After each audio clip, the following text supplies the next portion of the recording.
Queridos amigos, estamos iniciando con la palabra del Señor en este miércoles 13 de mayo. Hoy también estamos recordando a nuestra madre, ¿verdad? El 13 de mayo. Y así, la palabra del Señor que hoy viene a nuestro encuentro, Hechos de los Apóstoles, capítulo 17, del 15 al 16, luego del 22 hasta el capítulo 18, 1. En aquellos días los cristianos que ayudaron a Pablo a escapar de Berea, lo llevaron hasta la ciudad de Atenas. Pablo los envió de regreso con la orden de que Silas y Timoteo fueran a reunirse con él cuanto antes. Un día, mientras los esperaba en Atenas, Pablo sentía que la indignación se apoderaba de él. Al contemplar la ciudad llena de ídolos, entonces se presentó al Areópago y dijo: atenienses, por lo que veo ustedes son en extremo religiosos.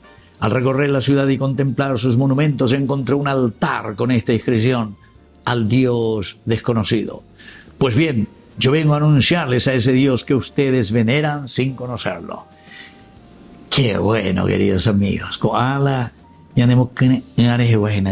creatividad de Pablo, la estrategia que utiliza para llegar a su objetivo.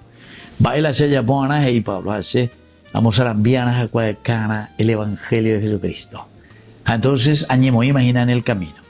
Añepo en uma, a predicar, pero han hecho una cosa muy interesante, porque los atenienses tenían tantos dioses en las calles, ¿verdad? En las calles que adornaban sus calles, sus plazas, etc. Y tenían todo el panteón, justamente todo quiere decir el pan, ¿verdad? Entonces, el panteón de todos sus santos, de todos sus dioses. Y entre esto había también un nicho dentro de ese panteón o en las calles que no tenía nadie, pero tenía una inscripción: al Dios desconocido. Y aquí es donde está la furbizia, como dicen los italianos, ¿verdad? Aquí está, queridos amigos, la creatividad de Pablo, porque él ama y quiere dar a conocer a Jesucristo. Y entonces dice: paseándome veo que ustedes son muy religiosos. Al Dios desconocido. A ese Dios desconocido. Así que les presento a Jesús de Nazaret.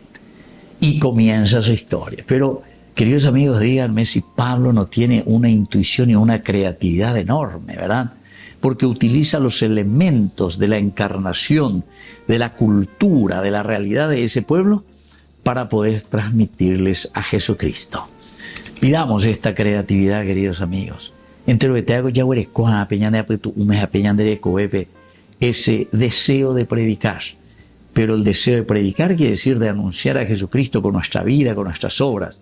Pero para eso también tenemos que ser muy creativos. Vaya ñandé. Ñamón guajeta lleva peñan de yarañe, ñande la pichacuera bemuara.